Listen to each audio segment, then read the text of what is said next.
الحمد للہ وکفى وسلام علی عباده الذین اصطفى اما بعد۔ پیارے بھائیوں،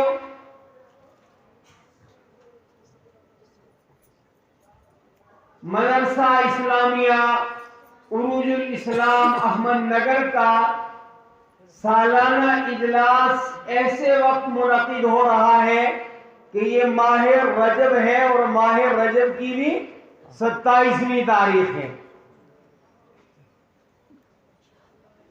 اللہ رب العالمین نے سورۃ الاسراء کے آغاز میں فرمایا سبحان الذی اسری بعبدہ لیلا من المسجد الحرام الی المسجد الاقصی من المسجد الحرام الى المسجد الاقصى۔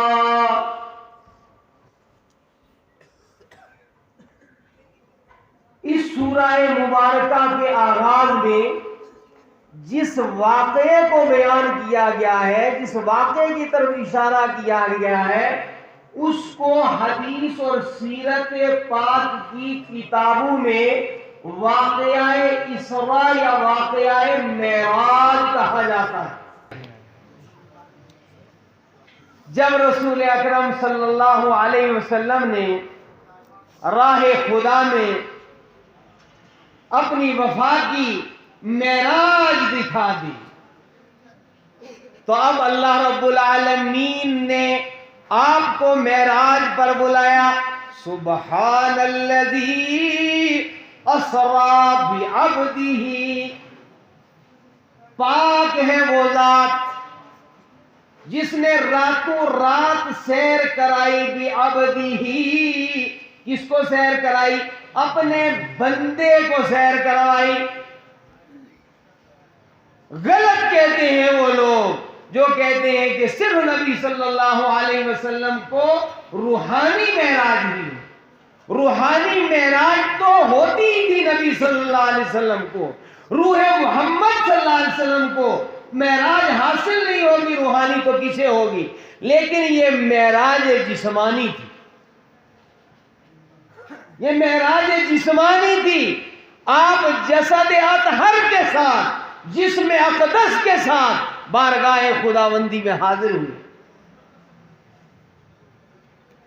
گویا رب العالمین نے اپنے محبوب کی وفا پر اپنے محبوب کو معراج کی نعمت دولت عطا فرمائی۔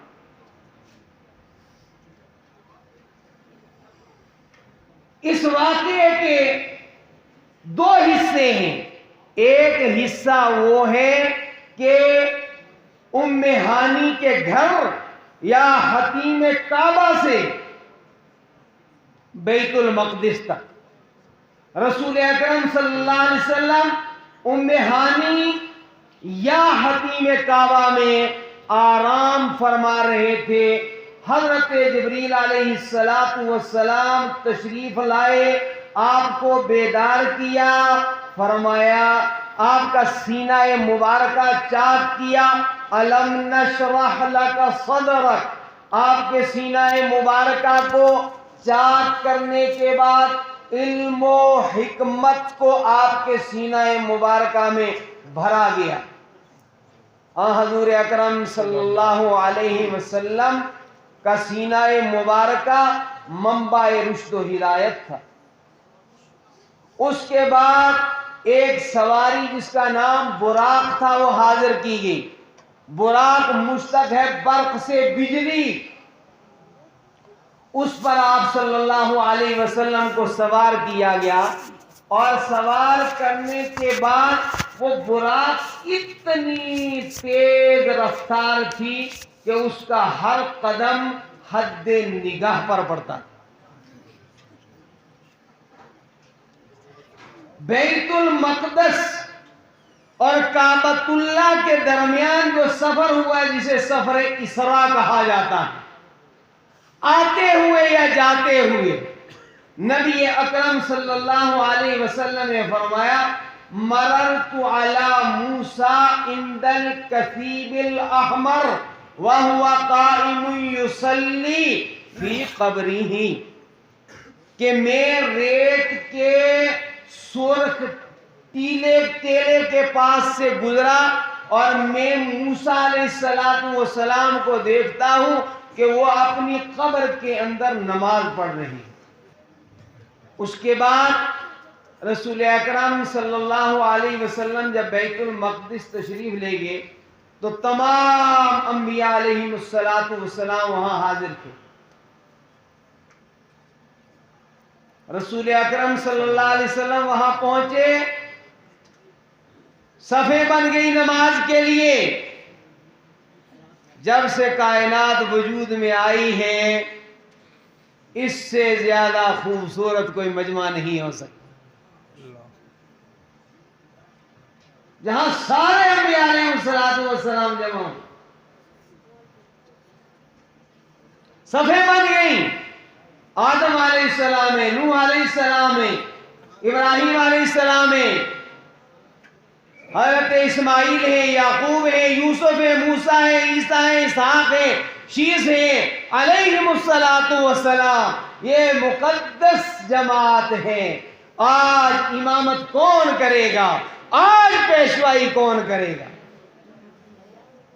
جتھے ہووے محمد اے ہو ہی نہیں سکتا، جتھے ہووے محمد اے ہو ہی نہیں سکتا، سونے اگے کوئی کھلو ہی نہیں سکتا۔ رحمت دو عالم جہاں ہوں وہاں کوئی کھڑا نہیں ہو سکتا، اور جہاں محمد عربی ہوں کوئی اور آگے بڑھے وہ بدترین گستاخ رسول۔ جہاں آدم جرات نہ کریں، جہاں خلیل اللہ جرات نہ کریں، تو جناب محمد الرسول اللہ صلی اللہ علیہ وسلم نے فرمایا فحانت الصلاۃ فاممتہم، نماز کا وقت ہو گیا میں نے امامت فرمائی، اور نماز سے فارغ ہونے کے بعد حضور اکرم صلی اللہ علیہ وسلم کا اگلا سفر شروع ہوا، اور اس مرحلے پر نبی صلی اللہ علیہ وسلم کے سامنے دو مشروب پیش کیے گئے، ایک دودھ کا اور دوسرے شراب کا۔ نبی صلی اللہ علیہ وسلم نے دودھ کو اختیار کیا۔ جبریل علیہ السلام نے فرمایا کہ آپ نے فطرت کو قبول کیا، خدا نہ خواستہ آپ شراب کو اختیار کرتے آپ کی ساری امت گمراہ ہو جاتی۔ پھر نبی صلی اللہ علیہ وسلم کا سفر شروع ہوا، آسمان اول کا دروازہ ناک کیا گیا، کھٹکھٹایا گیا، آواز آئی کون؟ فرمایا جبریل، ساتھ میں کون؟ محمد الرسول اللہ۔ کیا بلائے گئے؟ جی ہاں بلائے گئے ہیں۔ دروازہ کھولا گیا، استقبال ہوا، اور نبی صلی اللہ علیہ وسلم تشریف لے گئے۔ جبریل علیہ السلام نے فرمایا یہ آپ کے والد آدم علیہ السلام ہیں، ان کو سلام کرو۔ تعارف کروایا گیا، نبی صلی اللہ علیہ وسلم نے سلام کیا، آدم علیہ السلام نے بڑی خوشیوں کا اظہار کیا، مرحبا کہا، اور اس مرحلے پر دیکھا کہ آدم علیہ السلام کے دائیں طرف کچھ لوگ ہیں، بائیں طرف کچھ لوگ ہیں۔ آدم علیہ السلام دائیں طرف والوں کو دیکھتے ہیں تو ہنستے ہیں، خوش ہوتے ہیں، بائیں طرف والوں کو دیکھتے ہیں غم زدہ ہوتے ہیں، رنجیدہ ہوتے ہیں، روتے ہیں۔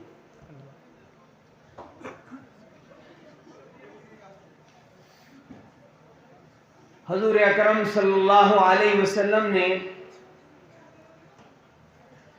اس ماجرے کو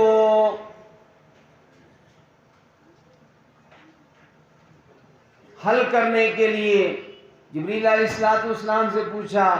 جبریل علیہ السلام نے فرمایا کہ دائیں طرف آدم علیہ السلام کے جنتی اولاد ہے، بائیں طرف جہنمی اولاد ہے۔ جنتیوں کو دیکھ کر خوش ہوتے ہیں،